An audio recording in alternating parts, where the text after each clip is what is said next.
Hey, what's up? It's your boy DJ L7. Now I believe we are live streaming.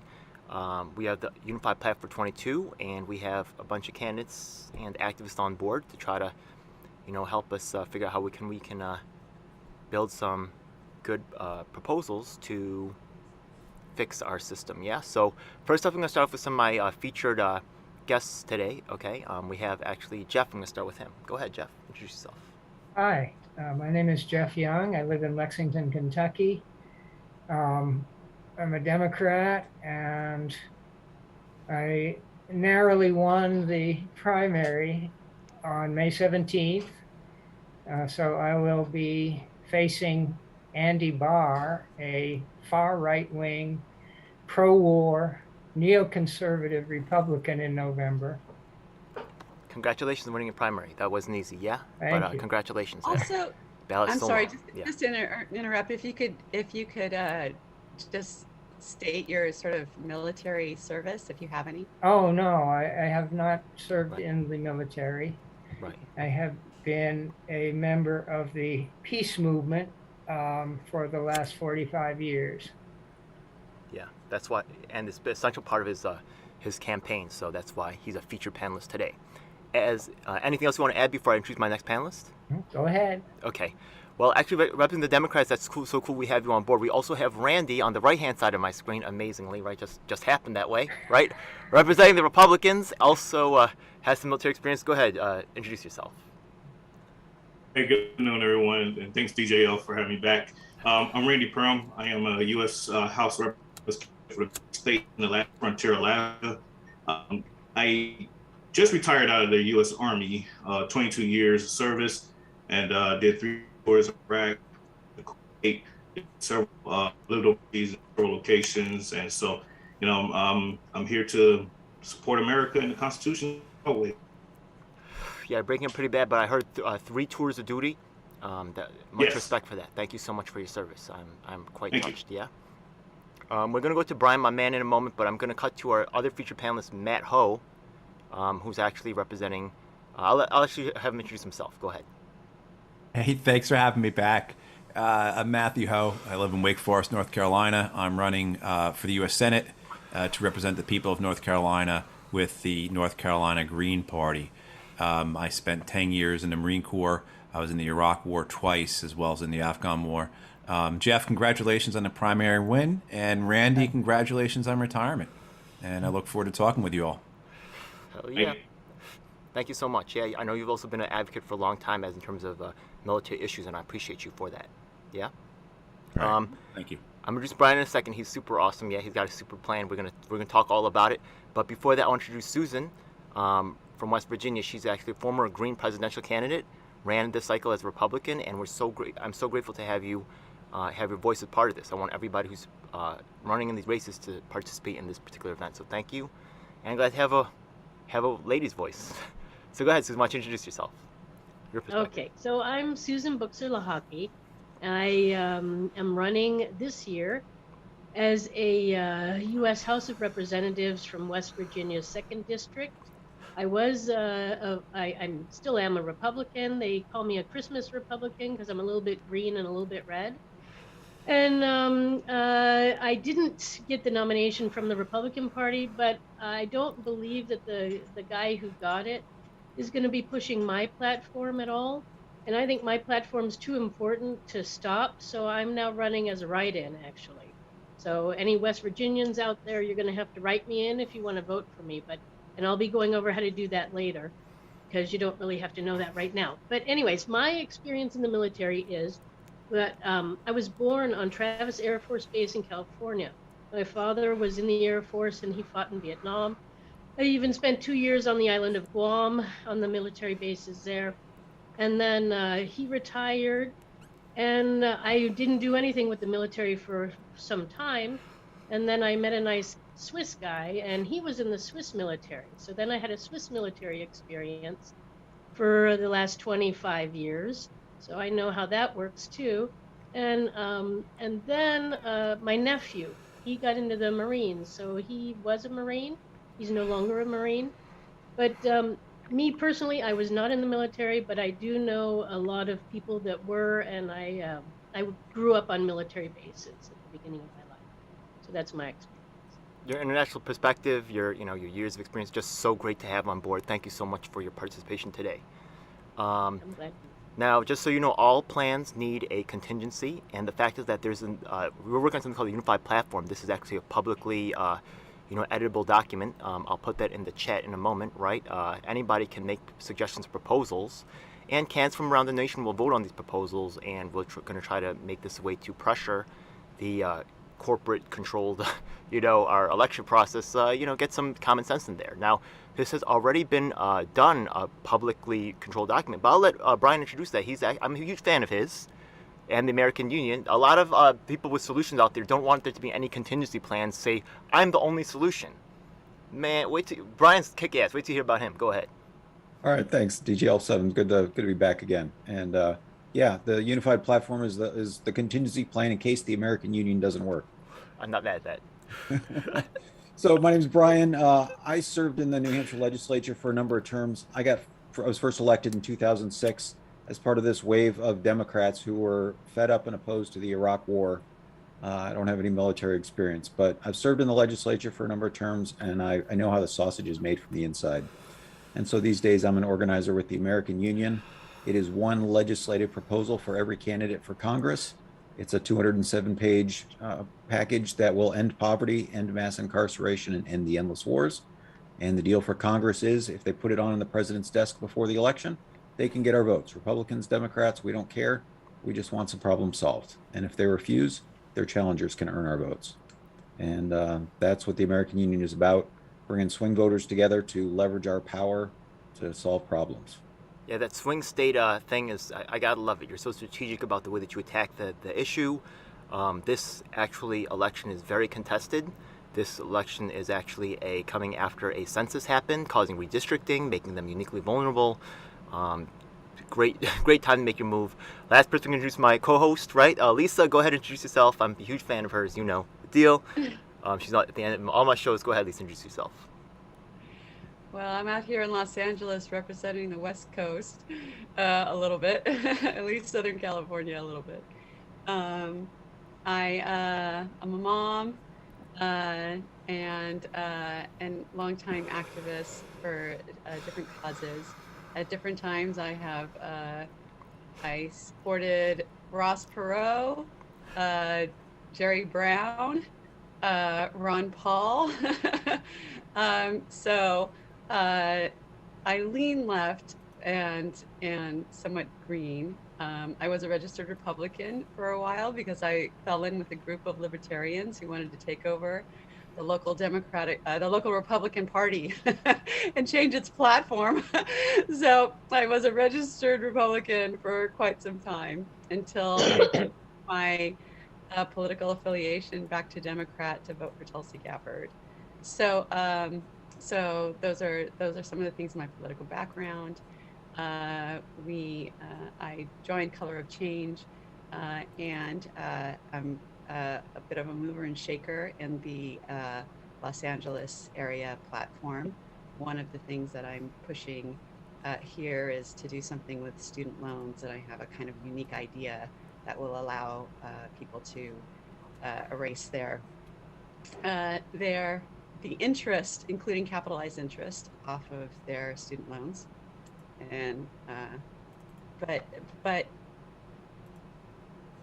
one of the things that made me become a Tulsi Gabbard supporter was her stance on these endless wars and these sport wars, as I call them. And I don't want war with Iran. So I didn't want it when I backed Ron Paul, and I didn't want it when I backed Tulsi Gabbard. And as far as military history, I was going to join the military because I wanted to be a pilot. So I was told that basically in order to get the flying experience, that no one could afford it, you would really have to be in the military because it's so expensive, the price of fuel. But I was vehemently talked out of it by someone who was presently in the military, who told me that I would be harassed beyond belief. and and so it's a big problem in the military. A lot of not just harassment; it goes a lot further than that. A lot of women have to do things that they don't want to do in order to move ahead within the military. As far as my family, I have a great uncle that fought in World War II. He actually fought at the Battle of the Bulge. He fought with Patton, which was amazing. And another uncle, his brother, who's served a long time in the military. He's now retired, but spent his whole entire career in the military. My father was born on a naval base. His father was my grandfather.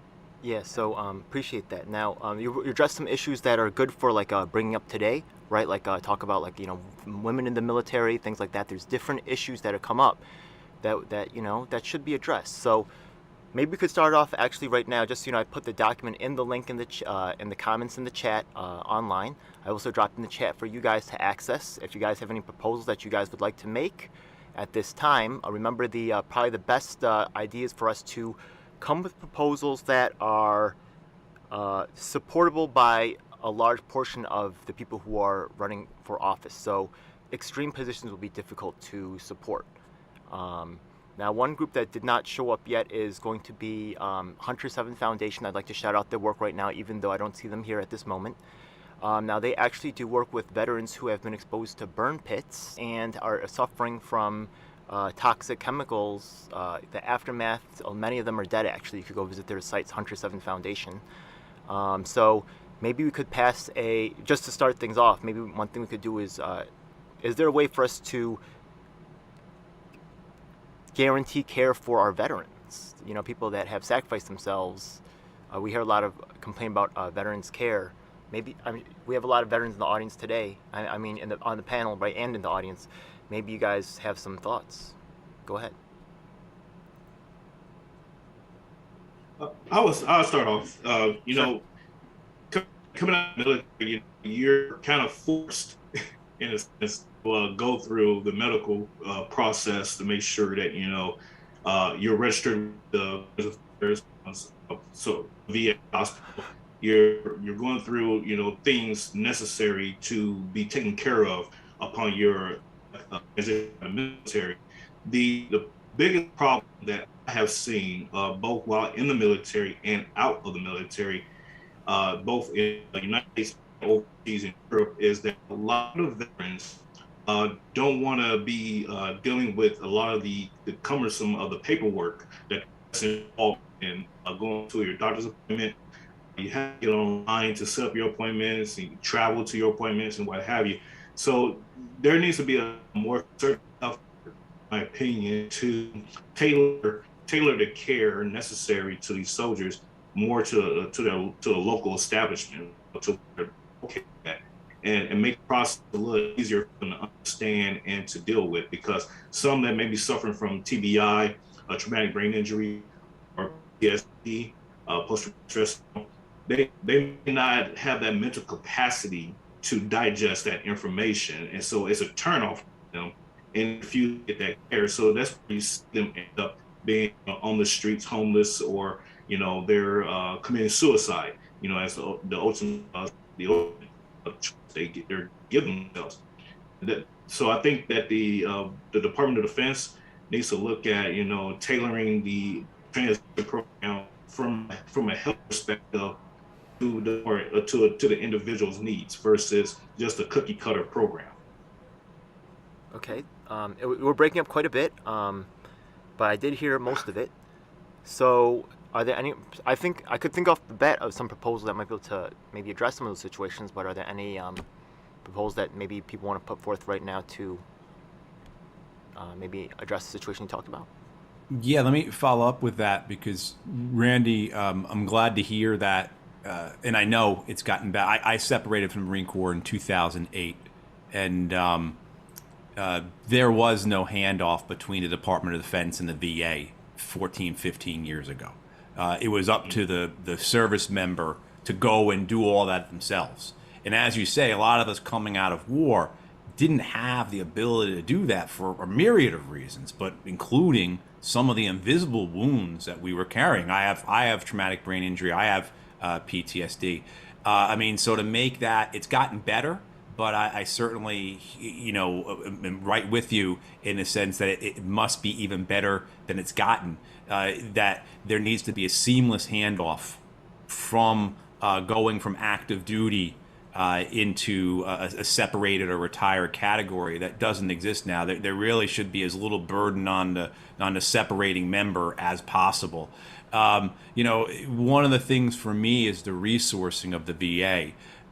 For years now, beginning under the Obama administration, we've had 40 to 60,000 vacancies at the VA in an organization of about 280,000 people. I mean, so when you look at that, you're 1 in 6, 1 in 7 positions in the VA have been vacant and kept vacant by successive administrations, whether Democrat or Republican. So that under-resourcing, as well as the outsourcing, the privatization of a lot of functions, particularly, say, within the Veterans Benefit Administration, where the compensation and pension reviews, so that the people who review a veteran to see whether or not the injuries they have, the issues they have, the medical conditions they have qualify for disability. That has been outsourced to a degree where I can tell you, when I went for my exams by outside providers that I was sent to by the VA rather than going to a VA doctor, I was talking to doctors who had never heard of explosive-related traumatic brain injury. Right? I mean, you're talking to doctors who didn't understand that the PTSD that I have and a lot of other veterans have comes from being overseas at war and every day hunting other people and other people hunting you for a year.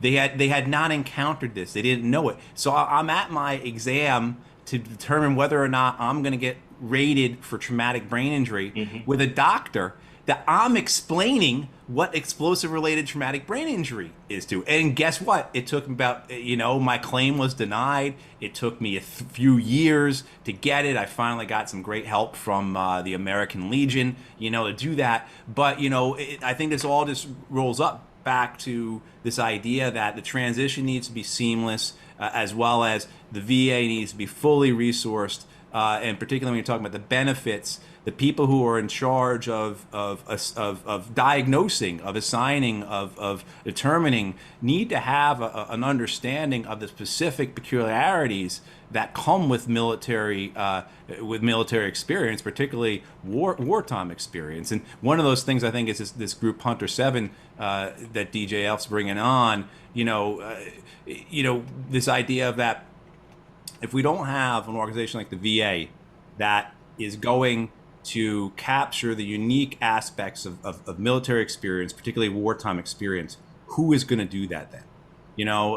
Otherwise people say a sense of like with what Hunter 7 does with burn pit exposure.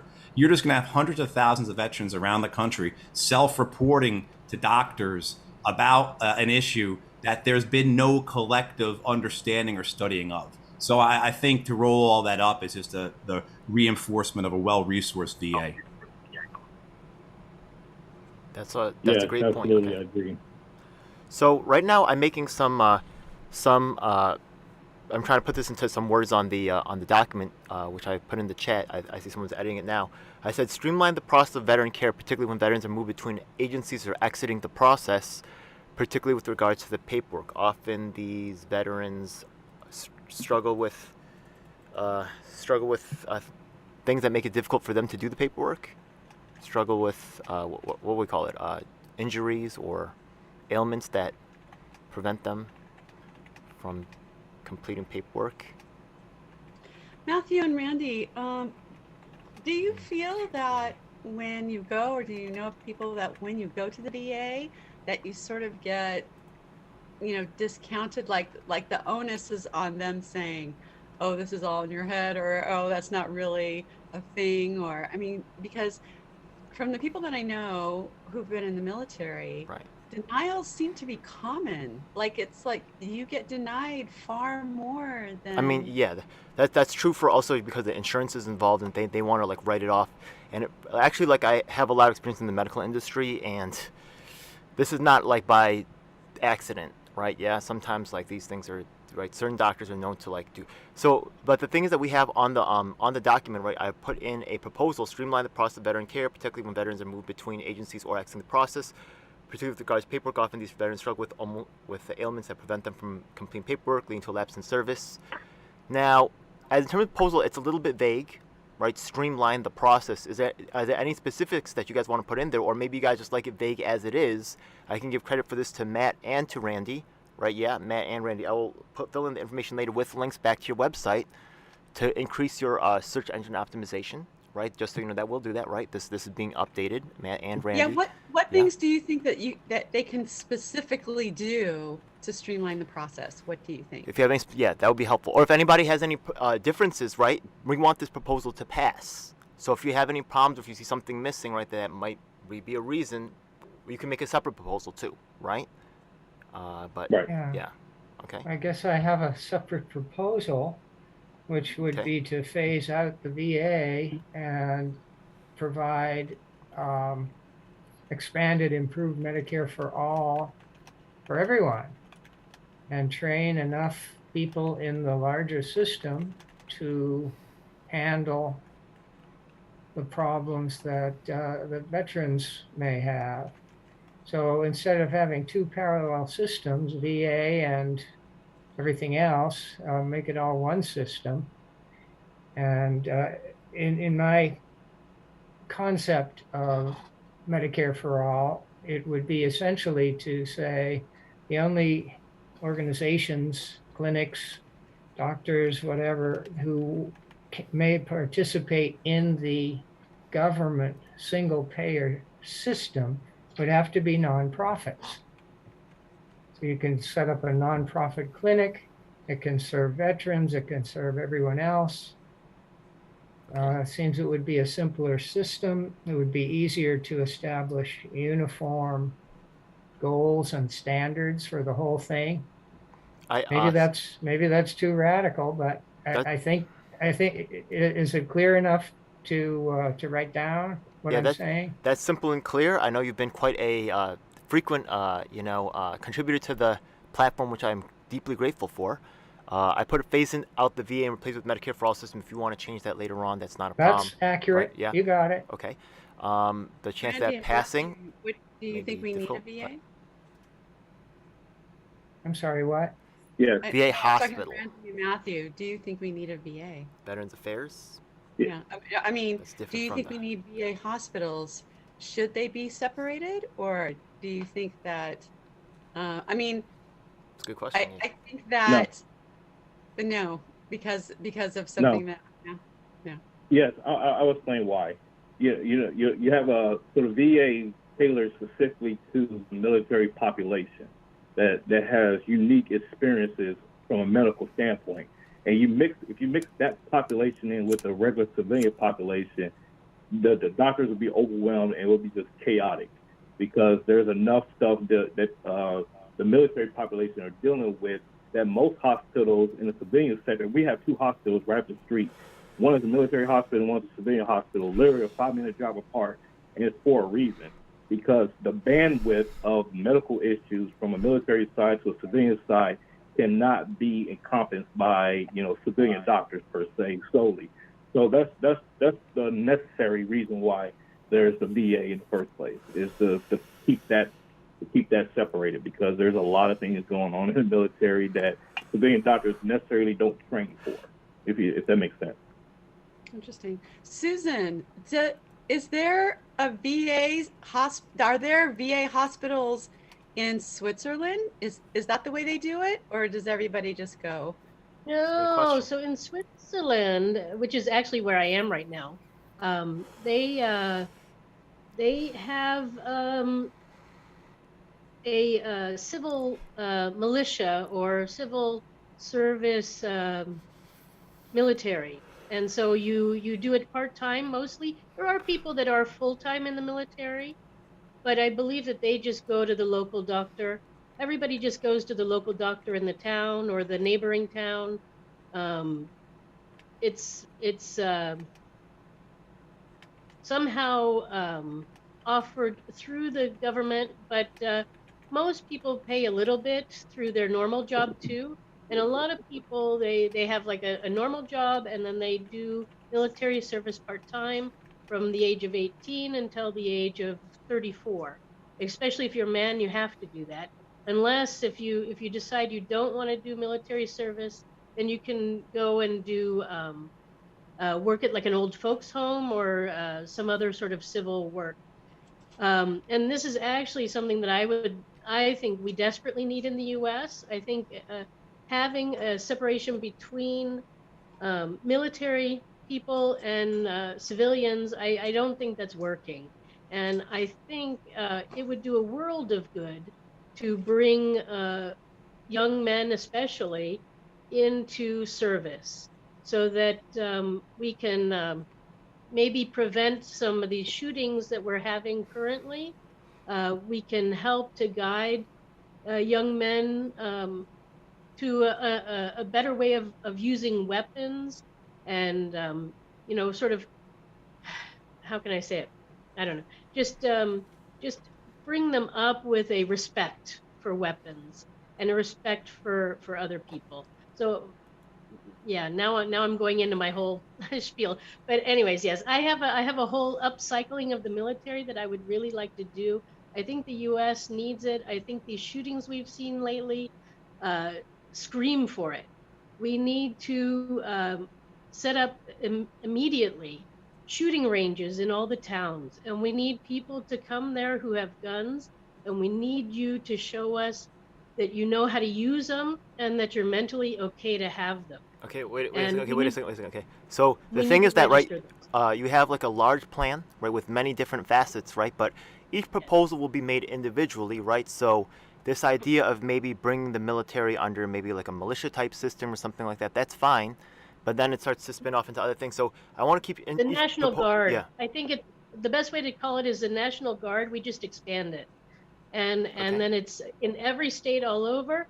Right. And we need to get started immediately. We need to set up shooting ranges. We need to bring everybody in who's got a gun, and they have to show us that they are mentally sound to Okay. have it and show us how to use it. It has to be registered federally and locally, all over, Sure. because we need to know who's got guns, what ones they have, and do you know how to use it? Susan, And- Okay, wow. I'm not sure if that's going to work. Remember Well- that guy who was the American sniper, and he took this No. Right. this Well, other guy who, he took him to a shooting range. This guy had PTSD, and the guy turned around and but- shot him and another But guy. wait a minute. We're not here to argue about what's right and wrong. We're No, just no, here to no, like no, I'm help not- each other's I'm proposals not saying that. pass. I'm just saying that. Yeah. Okay. And then you know what? Ron Paul tweeted out, and he got a lot of grief for this. He said, "You don't treat PTSD at a shooting range," and I think that, I think that I agree. See, one of the problems from my friends who've had PTSD and they go to the VA, the people understand them. And I think that one of the other problems is that if you tell people too much, that I think that there's a fear that they're going to take something away from you. They're going to take your right to own guns. They're going to maybe, like, I don't know, have you, committed, right? Or, something. And I think that there's a fear of that because people are processing all of these very difficult emotions from experiences that most people can't relate to unless you've been through it. And Well, I'm, if we don't think do that the something, we're going to answer have more shootings. what's Okay, that? that's If we don't do something, we're going to have more shootings. So that's the alternative. I think How that- many We'll of see. us want to see any more of So- these shootings? Susan, I would say that, the two are mutually exclusive from one another, actually. The shootings, random shootings that's happening could be, that could be, car bombs. If you say, let's remove the guns, and the guns are removed, people are going to utilize knives. We see that in the UK. In the Middle East, people use car bombs. They use suicide vests. So, we can relegate it to shootings because it's happening in the U.S., but every country has their problems, in terms of, people having some kind of mental issue and they turn into a weapon of some sort to execute whatever it is that they're trying to accomplish. So, I get what you're saying, but, blending the military population into the civilian population in terms of medical services, it will be a difficult challenge. That's why I was making a reference here to Fort Hood, Texas, where there's two different hospitals. There's one on the military base. There's a military hospital. Then you have the civilian hospital. Now, even the civilian hospital sees the military family members. They don't necessarily go to the military hospital unless they have the capacity and the services they can provide there. So that there's a difference there, and there's a reason for it. Because service members have different issues. I'm sorry, if I could just chip in for a second. Yeah, if I just chip in for a second, did they go to the military hospital or did they go to the local hospital? Because right now we have more violence on the streets than we do, sort of with our military at the moment. So maybe we need to change things around. Maybe we need to train the local medical system. They need to go to classes on all of these issues because it's happening now at home. It's not even happening abroad anymore. Okay. There's just being in the medical industry for a long time, I can tell you that that's hard to make happen. But I could get more into the depths of that. But before we go into that, right, I just wanted to say that it's very unlikely for us to, especially for topics that are controversial, like gun control, things like that, for us to be able to really get a bunch of candidates to agree on this in a way that's going to allow us to take on the establishment, right? Yeah, so things like that, right? I know you guys might feel very passionate about it, and that's cool, and I'm not mad at that for a second. But let's see where we can work together, right, to get things locked down for these veterans that have served us so well, or to maybe make our world safer, right? These issues where we can't agree, that's okay. Let's find what we can work on. So need to be discussed because they, how my catchphrase is, it's all connected. I do believe that they do kind of. What I'd love to see happen and maybe on another show, maybe even on this show, or maybe on another show. Any one of you can have this show, by the way, right? Yeah, I'd like to see you guys go more in depth and have shows on this, and I will support those shows, right, where you go on those dives into those topics. But here, I'm trying to get something done. I'm trying to build a platform that we can use to take on the corporate established interests that make a ton of BlackRock's buying property like crazy, and they're robbing us, right? Yeah, maybe you feel this way, maybe you don't. What can we work on together? So, I feel on the gun control thing. Here's something. Let's take a look at our. I want to hear from you guys too. I don't want to take over this. So, or people that have been served, right? You guys talk. Go ahead, please. Yeah, jump in. Jeff, you raise your hand first. Go ahead. Well, by a millisecond. It's all good. I saw it though. I think we have to look at the larger picture for a minute. Why is our military so large? And I think the answer is that we're trying to maintain and pay for an empire, the world's only worldwide military empire bases, 800 to 900 bases, that any country, it's the biggest military empire ever seen and the most powerful one. Problem is, you have to pay for it. And we also have a republic, a constitutional republic. And I maintain, or part of my platform is that you can't do both. It's impossible to pay for the empire and to have a decent constitutional republic at the same time. And I am proposing that we let the empire go. Just drop it. And redirect all of those resources to making our country better, investing in what we have to invest in. So I propose, I wrote it down there on the public thing, cut the military budget by at least 70% as soon as possible. Cut the number of people in the armed forces by 70%. And they can work on high-speed rail, housing, and on and on and on, any number of things we need to do. This is a big picture proposal. And simply decrease the number of injured veterans 20 years from now. Okay. Actually, one thing interesting about the proposal right here is it cites a 70%. I know that Brian actually had a number that he came up with through public, commentary, stuff like that. So, what was the number you guys came up with, Brian? So it was 10% a year for 4 consecutive years. So it actually works out to about 35%. So about half of what Jeff came up with. Okay. But then it's tied to, as your co-host said, everything is connected.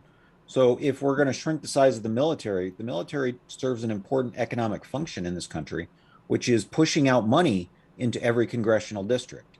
And so our legislative package also includes universal basic income to make sure that money is still flowing to all parts of the country, so that the economy grows, and that as people leave the military, they've got some income coming in to build on. They've got a solid economic foundation. So all these things if you want to boost the economy, I think military spending is and weapons. Military industrial complex is the least efficient way to do it. Well, highly capital intensive, and it basically, compared to any other use of that money, it loses jobs for the country as a whole. Okay, so what I'd really like to see here is, right, we have a number of different people chose these different percentage numbers, and that's going to make it difficult for a proposal like this to really pass, right? And if you guys just say something like just overall agree to reduce defense budget spending, that could be just by $1, something like that. So maybe there's some talk here where we guys can reach a number that will be more acceptable to everybody, and after other people can hopefully watch this program, which I bet you most of them won't, right? Yeah. But right, if they saw something more reasonable, right, we could say like after discussion, we came to this number, and we could put that in the proposal, right, to maybe encourage them to vote that way. Is there a number for military reduction, or maybe do you even think military reduction should happen? Right, people have been on the field with this. I want to hear from them. Go ahead, but I want to hear from the veterans. Go ahead, Randy. I just want to get some clarification here, because I'm kind of hearing two different things from Brian and from Jeff here. I just want to get some clarification. Are we talking military personnel reduction, or are we talking about overall defense spending reduction? Yeah, I would say if we're looking at personnel reduction, what numbers are we trying to get to? Because currently there is only 1.3 million active duty. So if you want to balloon it out with the National Guard, reservists, and what have you, you're looking roughly about 4 million combined, total service members in the United States. So if you want to reduce that 4 million, what would that ballpark look like if you're talking personnel? Now, if you're talking defense budget spending, what would be an acceptable amount of spending, on an annual basis to maintain or even to reduce operations that we have going on both, domestically and globally?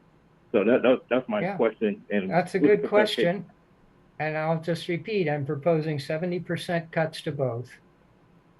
And what we're proposing is that 10% cut for 4 years, so about 35%. There's obviously a lot of nuance in the military budget, and so this is just a straightforward proposal. Cut the number by 10% for 4 consecutive years and work out the details later. I think that you need to think about those cuts, because if you tell the military, okay, you need to cut 10%, it'll come from the VA hospitals. That's a problem. That is a problem. Just get more denials, and do you understand? Like the cuts need to come. I would say the cuts need to come from overseas operations. Yeah.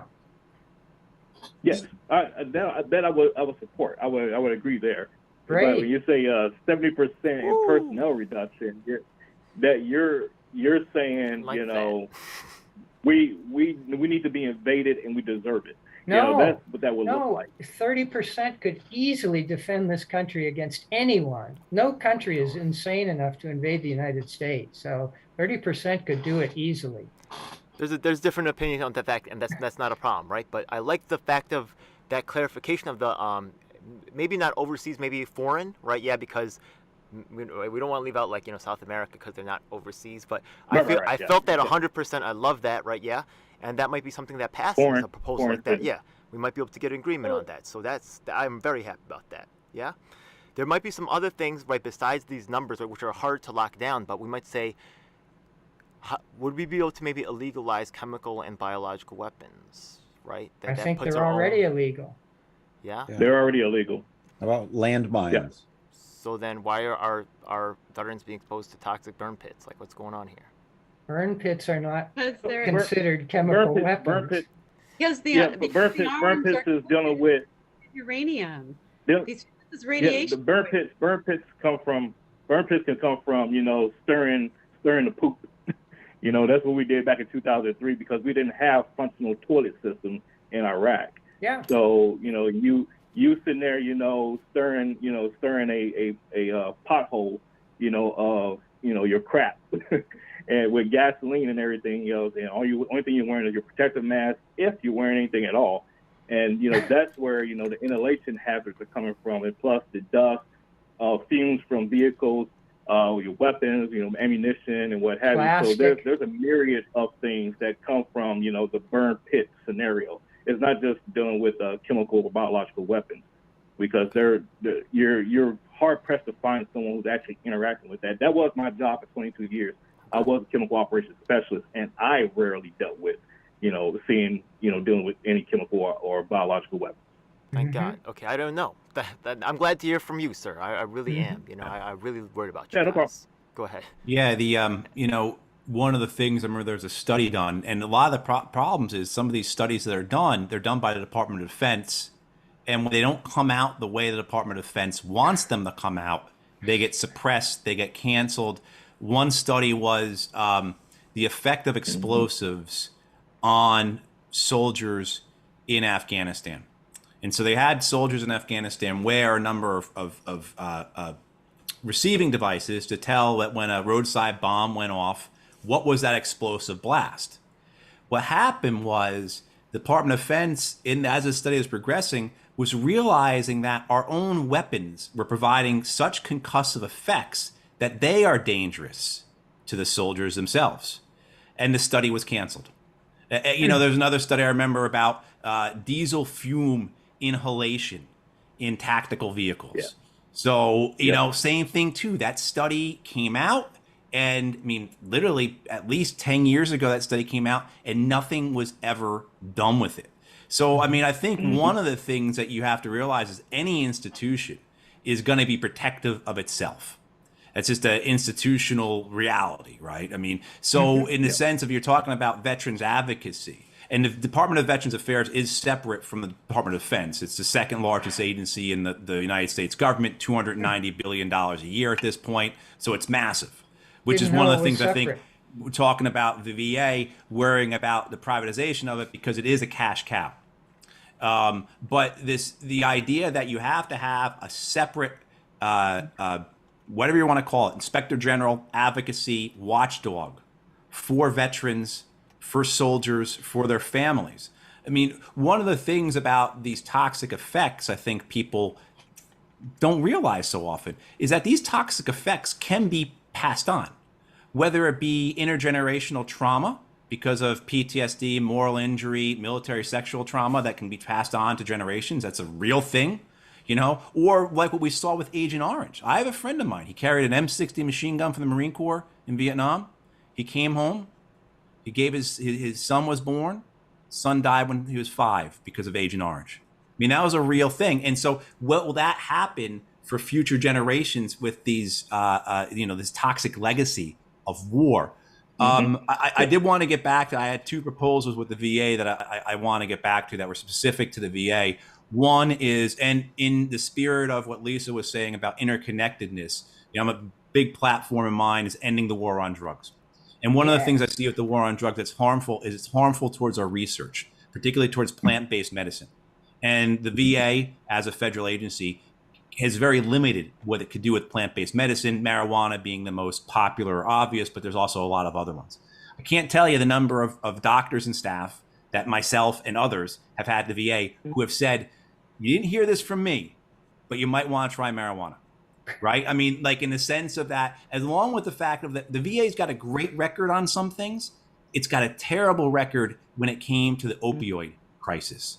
The VA was very bad about prescribing opioids. And as a veteran, I know several.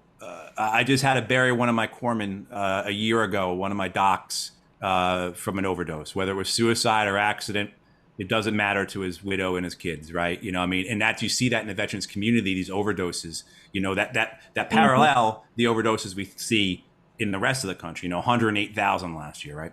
So this idea of allowing the VA, decoupling it from federal policy, allowing it to pursue research, particularly as plant-based medicines, is something that I'm very supportive of.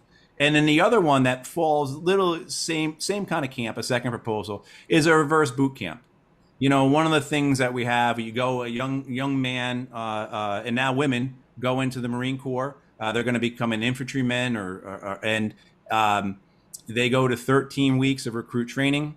Then they go for 10 weeks more of advanced infantry training, and then they go to their unit for at least 3 years, 3.5 years, and all they do is train to kill. All they do is train for combat, or they spend time in Iraq or Afghanistan like Randy and I did, and you come home and you live that life. Your survival mode was on every day for 365 days or for 9 months or however long you were there. And then it's gotten better, still not great. We tend to push these young men and women out of the military without reconditioning them back to civilian life. And so they leave a bubble. They leave something where they're part of a team. They leave something that they have known for years now during the most formative years of their life in their late teens, early 20s. And now they're popped back out with maybe, I don't know, Randy, what it is now, but, you know, maybe a week or two of PowerPoint classes and things like that, right? You know, so a reverse boot camp. The TAP program. Yeah. I love that idea. Transition assistance program is horrible. I'm not gonna say it's horrible. It's good, but your soldiers are literally drinking from a fire hydrant. Literally drinking from a fire hydrant of information, and it is only a week long. And you have the option. They gotten better with it, because when I went through it in 2020 versus 2018, it was a dramatic difference. And both times I was like, these kids are going to be hurting, you know, because if you're not living sort of like I did, a parallel, you know, life, you know, still dealing with the civilian community and being in the military. If you're just solely military and you going into the civilian sector, you know, after a week of, hey, these are the type of jobs that are out there. Hey, this is where you go to get your medical stuff. Hey, this is how you do this. Here, this is what you apply for. Goodbye. Have a nice life. That was 1 week. And the soldiers sitting there like, what just happened? You know, now I got to go turn my uniforms in. I still got to go pull staff duty. I still have to, you know, do X, Y, Z. You know, so it was all of those things. So yes, I would say expand the transition program, and I totally agree with you, Matthew, on that aspect there, that it just doesn't, it's sets them up for failure. I would vote for a reverse boot camp also. These kids are going in so young. They don't have any life experience, and then they go into the military. And so they have this, they hardly have limited life experience. Then they have this really intense life experience. And then they come back and you expect people just to act normally when they haven't, you know, they have no background for that. It's just this schism that they have to deal with. Well, I think what we really need to do is something bigger, because what I'm hearing is a lot of little changes that might work and might not. Whereas I think we need to really rethink the whole military system. Instead of from this sort of aggressive war machine that we have going, where we give people weapons and then they get in the black market, and then we have another war on our hand that we have to take care of. We need to stop being a weapons dealer. We need to focus on our country. We need to train our people. The military is great because they have all these classes and skills that are transferable to creating, bridges that last and fixing up the infrastructure. So my concept is to really change the whole focus. We need to focus on creating human beings that are capable and have lots of skills, and we need to take care of our country. But we also have places all over the planet right now, and we can't leave everywhere. But why not? We move from an aggressive one to a more peaceful military, a defensive military. You still learn how to fight, but we don't necessarily have to go and be aggressive and take over. Okay, We can defend our properties Sure. and be peaceful all at So- the same time So one have right. skills. Some ways that we can achieve your proposal that might be able to help your idea is right now the U.S. is allowed to engage in like the president can engage in executive acts, right? And then also right before war is declared, I think some people have asked for more, congressional action, to take place, things like that. But I think that before I want to say anything about that, I want to hear from people who've been on the front lines and ask them, how do you feel, or just from your experience, how do you feel about civilian, voice as in terms of being able to affect like whether the country goes to war or engages in actions that you guys were a part of? How can we do that in a way that makes sense? Well, Tulsi Gabbard was brought up earlier, and I worked quite a bit with, I've got a pretty strong anti-war background working in Congress on it for the last 12 years, and so I'm in agreement with ending the empire, reducing the size of the military, et cetera, finding other alternatives. One of the things I would love to talk about as well is alternatives for students, and we see this kind of this poverty draft where, look, my neighbors just mentioned this again earlier today. My young neighbor, she's a sophomore in high school. She was talking to the Air Force recruiter, and she was all excited because she's told them that the Air Force, she was told the Air Force will teach you how to swim. It's just like, the amount of resources that are available to kids in high school that the military is able to provide versus what other alternatives and options there are. But I worked with Tulsi Gabbard along with the late Walter Jones. Walter Jones from North Carolina, a Republican, represented, this idea that somehow anti-war policies, if you want to call them that, are not popular amongst military service members is often belied by the members of Congress. Walter Jones represented Camp Lejeune for years, for 15 years, while he was the most outspoken anti-war Republican, along with Ron Paul in the House of Representatives. So the idea, though, that one of the things I worked on them with was that if a president goes to war, commits military action that's not defensive in nature, bombs another country, so to speak, without the approval of Congress, that is an impeachable offense. Yes, it is. That is a clear violation. And there's an argument that, well, it's up to the House and the Senate what are impeachable offenses. However, this would make it clear, just as there are a couple of enumerated impeachable offenses in the Constitution, this would make going to war without the consent of the people via our Congress an impeachable offense. And that's something I strongly support. I think that Congress has abdicated, whether it's been Republican or Democrat, has abdicated all sorts of authorities over the years to the executive, chief among that being war-making powers. And we're at the point now where, look, you all remember 4 or 5 years ago, we had 4 Green Berets killed in Niger. And Lindsey Graham, who is the most pro-military guy in the U.S. Senate, he's actually a National Guard officer. He says, I had no idea we had 1,000 soldiers in Niger. I mean, that's the extent of congressional abdication, where even the biggest supporters of the Pentagon don't know what's going on. So that has to be Wherever we I have second that. embassies, we have to have military. Wherever there's an embassy, there's military. We need that for protection. We Yeah, have few. embassies in almost every country. So we have military in every country.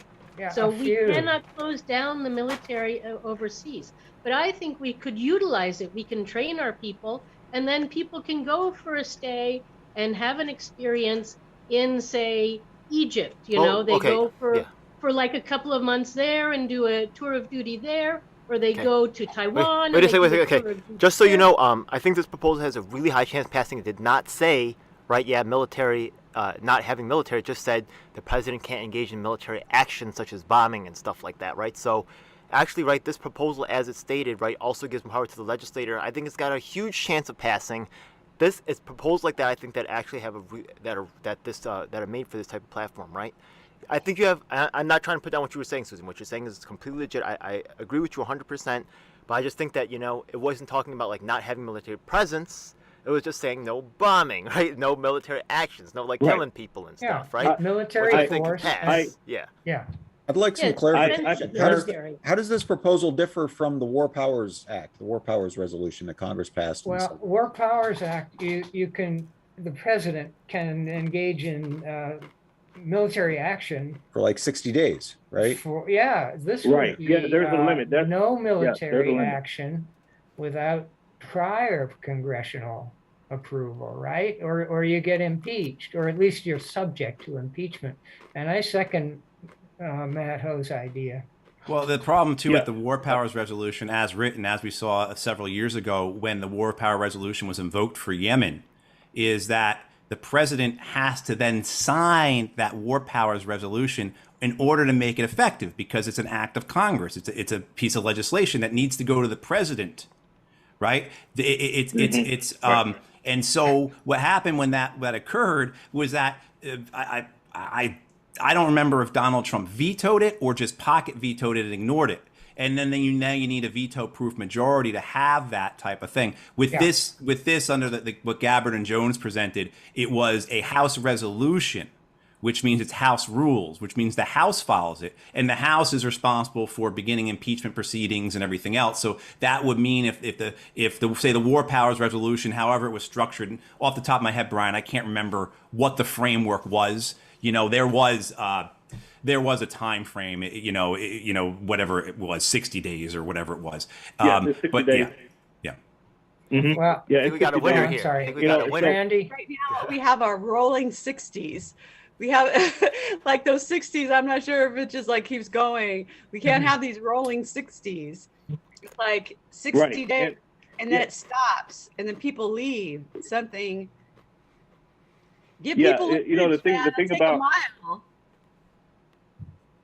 Yeah, the thing about military presidential initiated military action is it's generally behind closed doors discussion with members of Congress.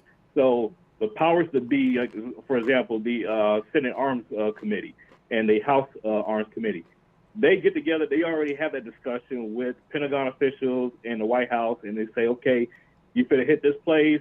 All right, you got this X amount of money allocated for this operation.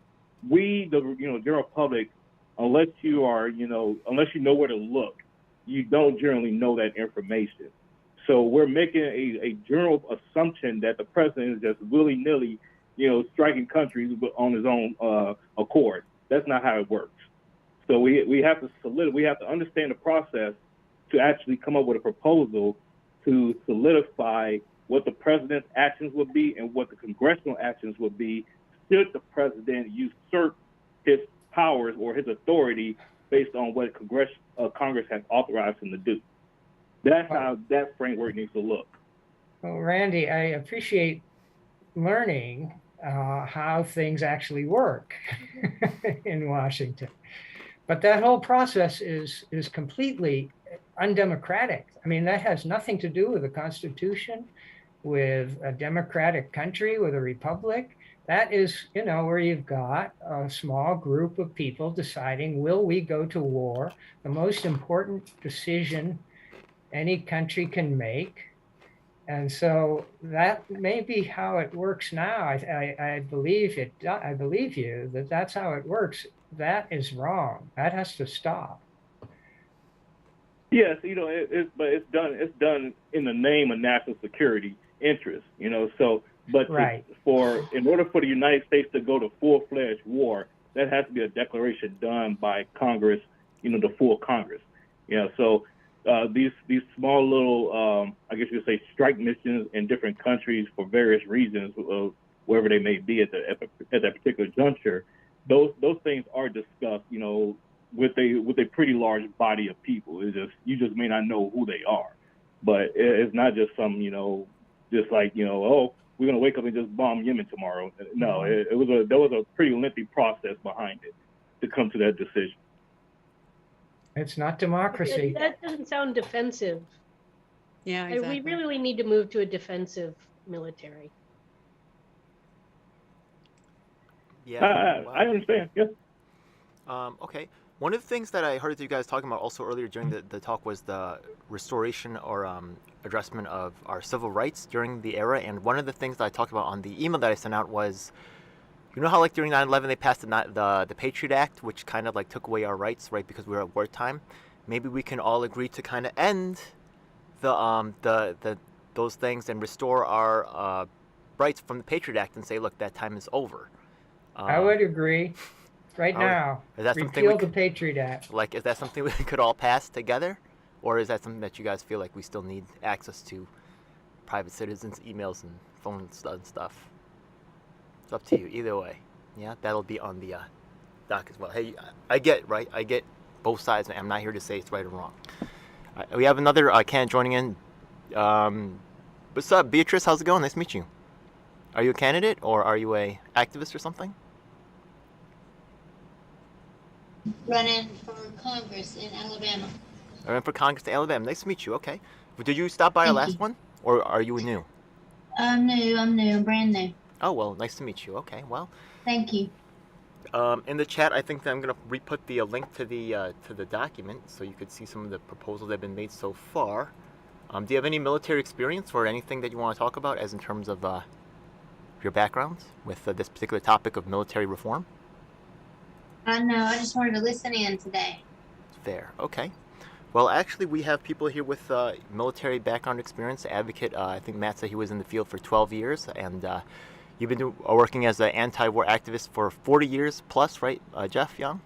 So we have a lot of experience on board on this issue. Any other proposals you guys would like to make? This is a great time for you to address your issues here. I would like to talk about homelessness in the veterans community. Okay.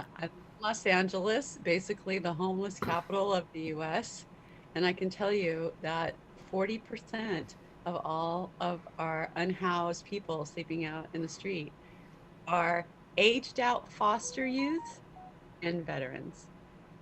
And so we have this huge plot of land that was given to the city, that was ceded to the city many years ago for the sole purpose of being used for veterans.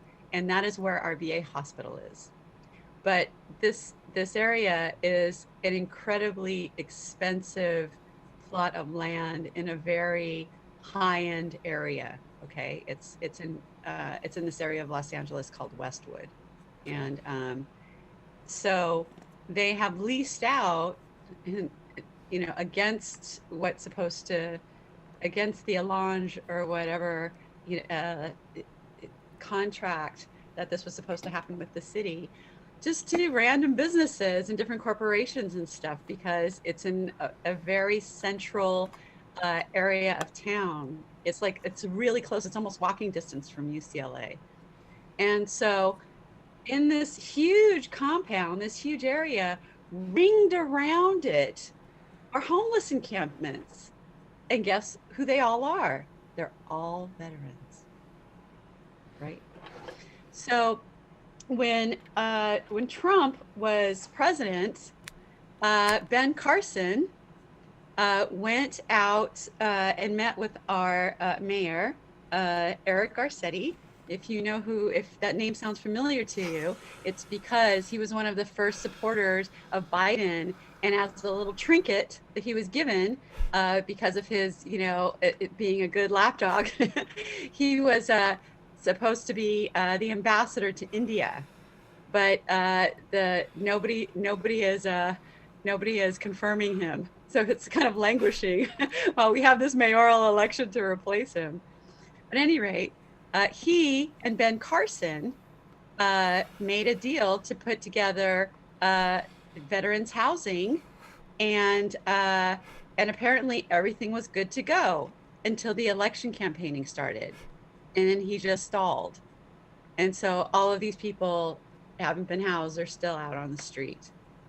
So I believe that we should have housing above all the VA hospitals, that we could just build up, use that same footprint, and that we should be able to house all veterans. Now, considering that they were going to fund it 100%, and it didn't happen because of politics.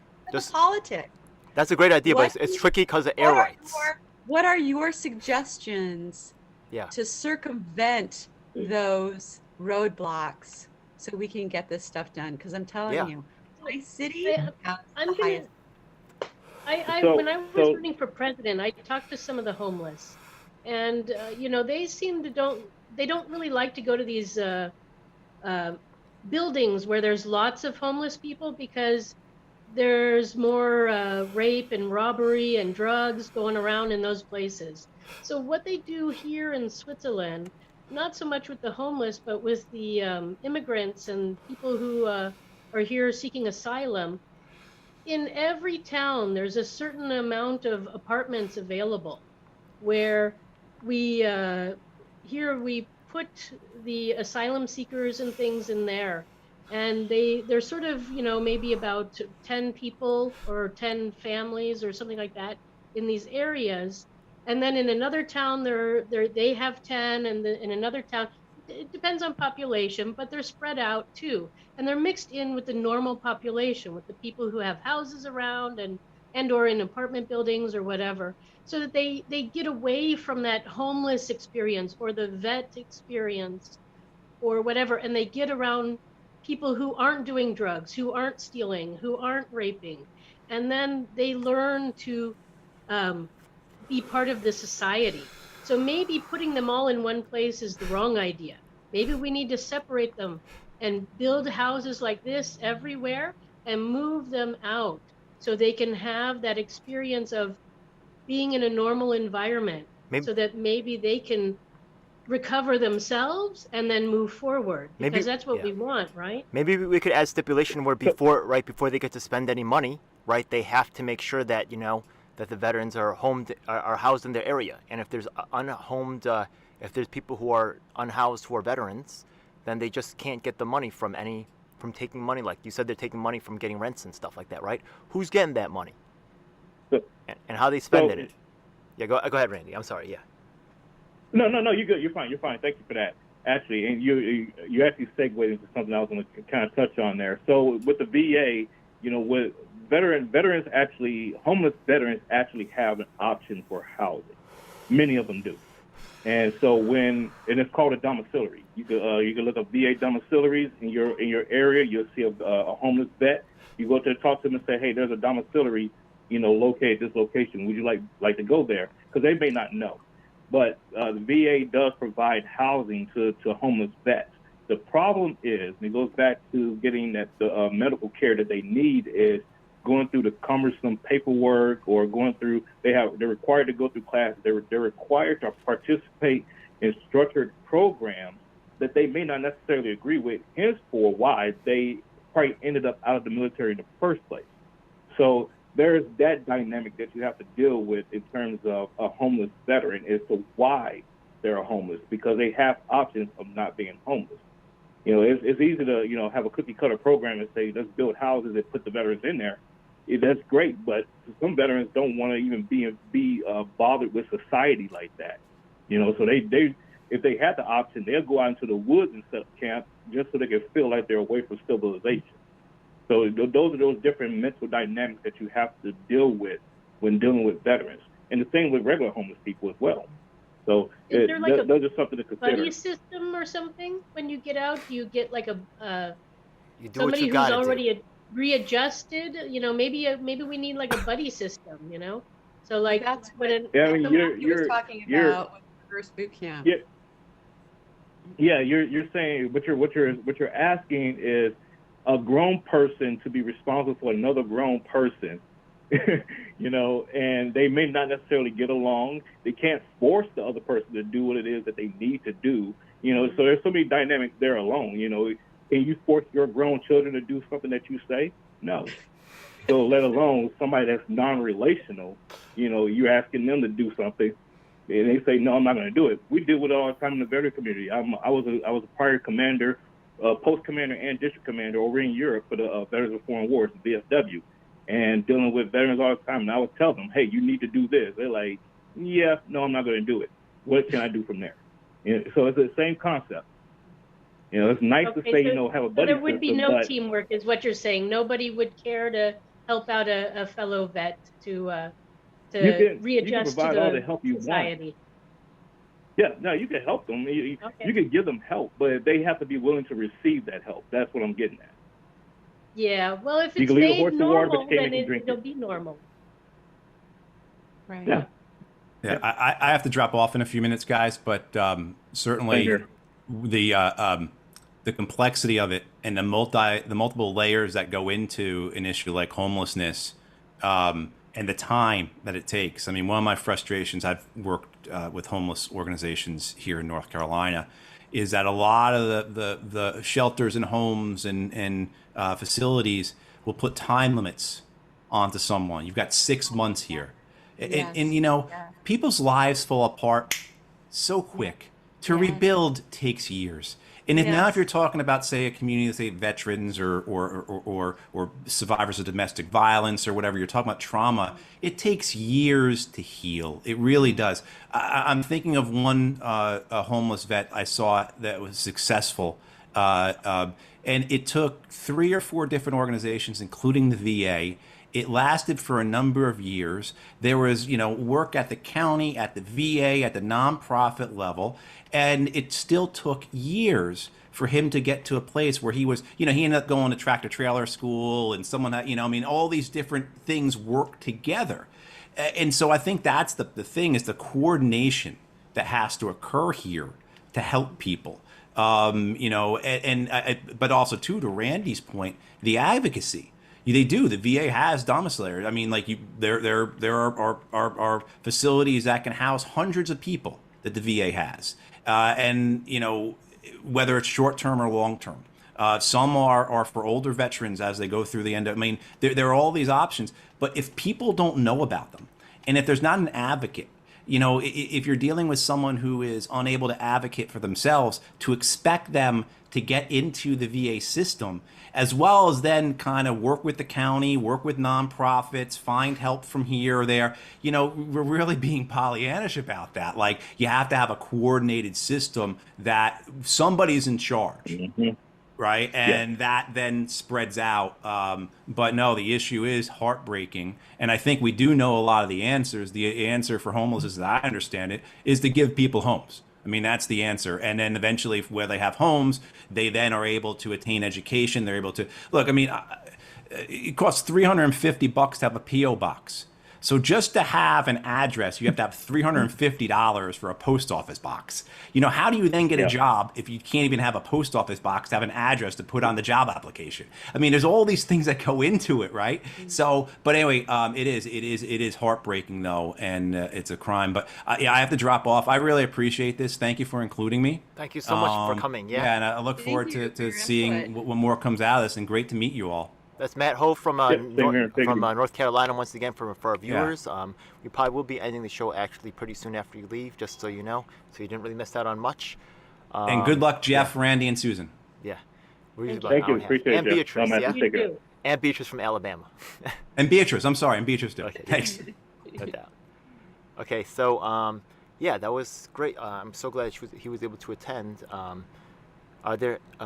We have, once again, the public document is in the chat, available for people to, make proposals. If there's any other topics you guys would like to address, I would love to hear it.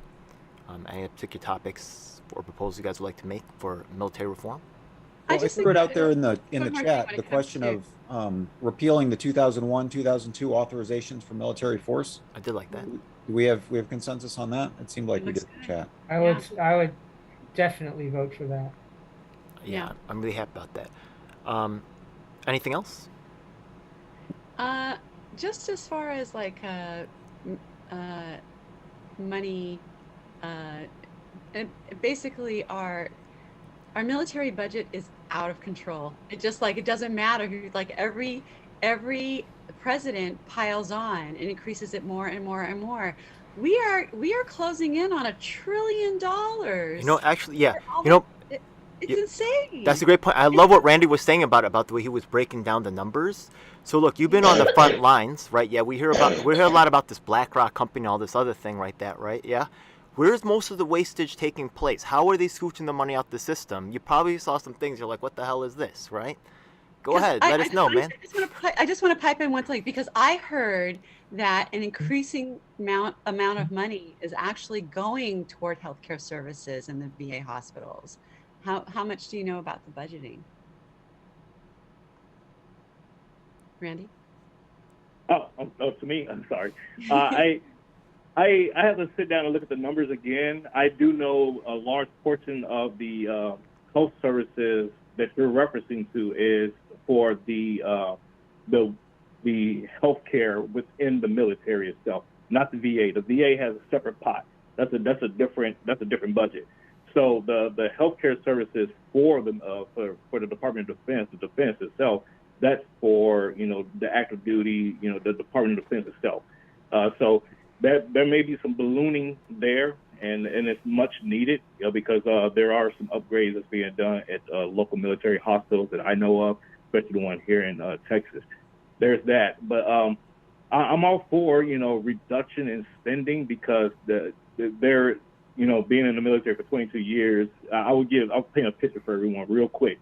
You have a platoon, a group of soldiers, 25 to 30 of them, and you have you're in this unit.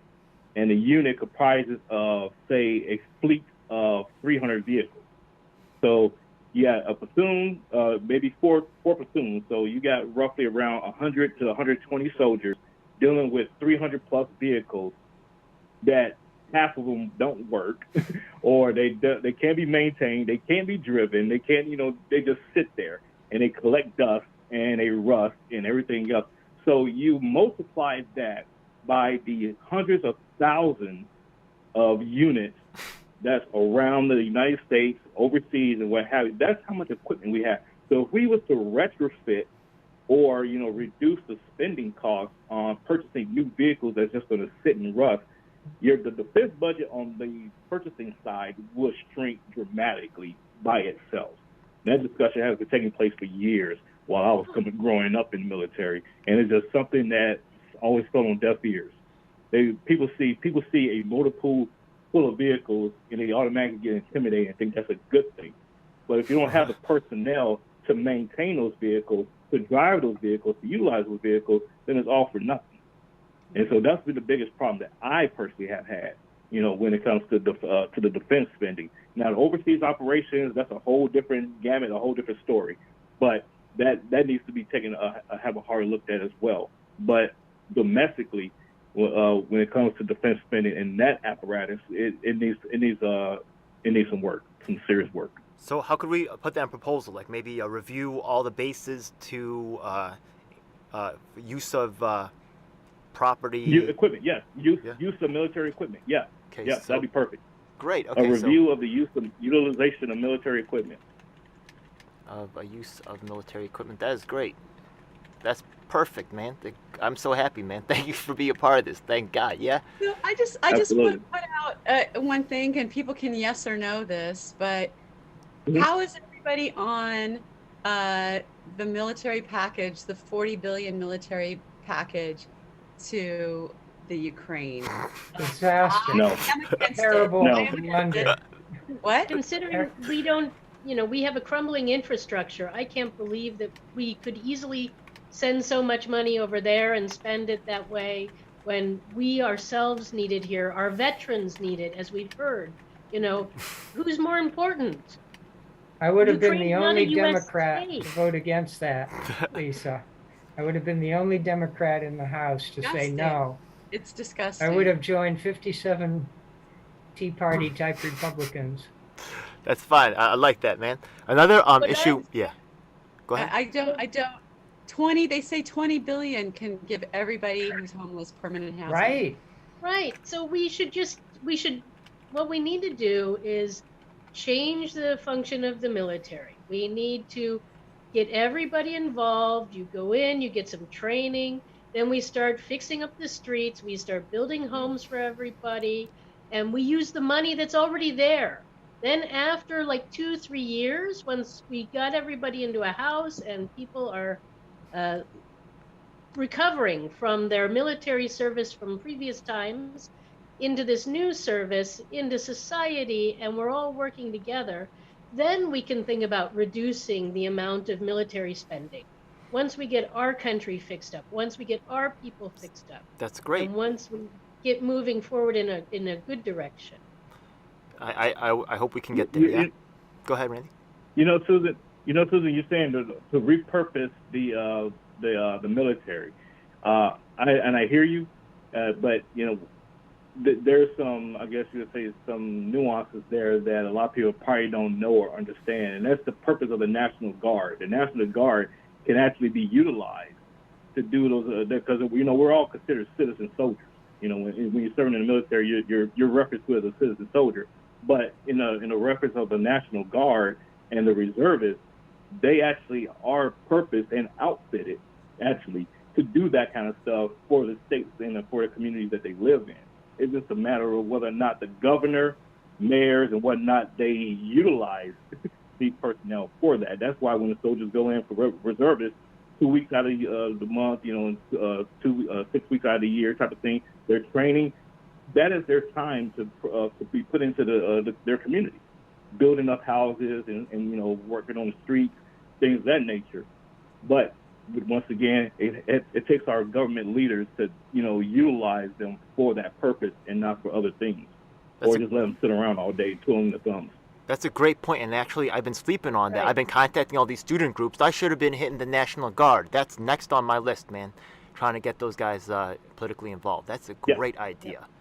And also your idea of like the the mother's pay, right? Yeah, with the idea with the child, right, with the child tax credit. So a lot of your ideas already have some support already, and maybe we can help flesh out your ideas as well. I'd be glad to help you work on that.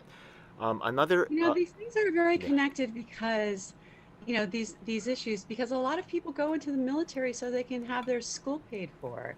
They go into the military to be able to get these services.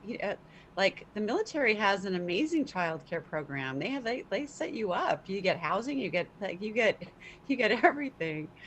So a lot of people go into the military and they stay in for those reasons.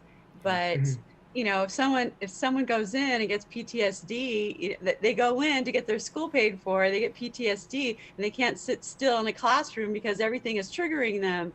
It kind of defeats the purpose of why they went. So I think, exactly. They get promises. And one of the things I wanted to ask you, Randy, are they still doing stop losses? Are they still doing that? No. So stop losses are they're not doing it currently, no, because we don't have any operations like that requires it. But no, in short, no. And I was reading the chat. The promises and getting everything. It depends. Depends on what your job is in the military, where you're being stationed at. I mean, there's so many different little things that goes into do you get everything? But all in all, you are guaranteed a paycheck. All in all, you are guaranteed some form of housing. Whether you like it or not is subjective. At the end of the day, you are guaranteed medical services. So your basic necessities out of life when you're going into the military will be provided. Now, whether or not you like it or not, once again, is subjective. But you're in the military. You're being given. You're under a government program.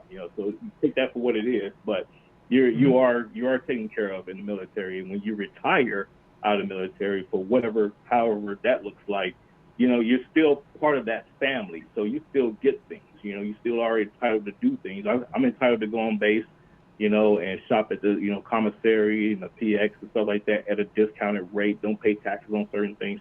So there's different benefits to retiring out of the military versus those that may just end up getting out of the service after their contract has expired after 4 years.